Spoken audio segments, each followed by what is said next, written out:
Warga Jawa Barat di dieu urang baca ku salarea. Ibu muda saja aranehnya Kang nu ngewa ka bapak aing lobana ulama jeung jalma ngarti.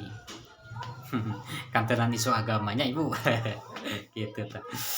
Jadi kieu nya Ibu, abdi ge sering berpendapat ngaluarkeun pendapat kanu kasebatna ulama jeung jalma ngarti kitu nya. Sebab abdi ge teu ngarti kitu ku jalan pikiranana. Nah gitu, tapi kasebatna ulama jalma ngarti teh tapi ngewa kana ciptaanana Gusti Allah. Kitu tah anehna teh kitu nya Ibu.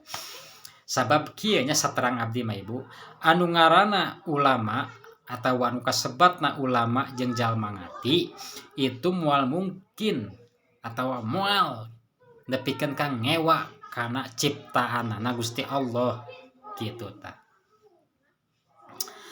Nu kasebatna ulama jalma ngarti teh moal mungkin nepikeun ka ngajejeleh ngahina komo kana jasadna kana sifat-sifatna sagala macemna moal nepikeun ka kitu ari ulama bener jeung jalma ngarti nu bener moal mungkin nu kitu Ibu tah itu.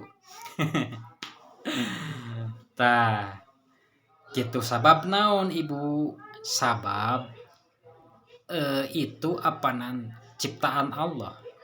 Jadi kieu sagoreng-gorengna jelema itu ciptaan Allah.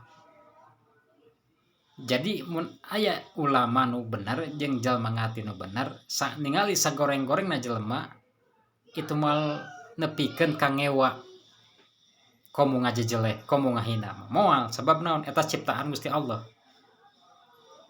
Kitu tah Ibu nya. Saterang abdi mah nu kasebatna ulama mah. Tetapi aya deui saterang abdi ulama anu sapertikeun kitu eta aya ulama anu kieu kasebatna teh disebutna teh ulama su.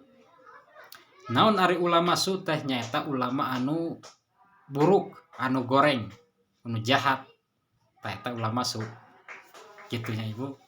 Tah itu tah. Tapi wallahu alam gitu nya Ibu. Hanya Gusti Allah nu ninga gitulah.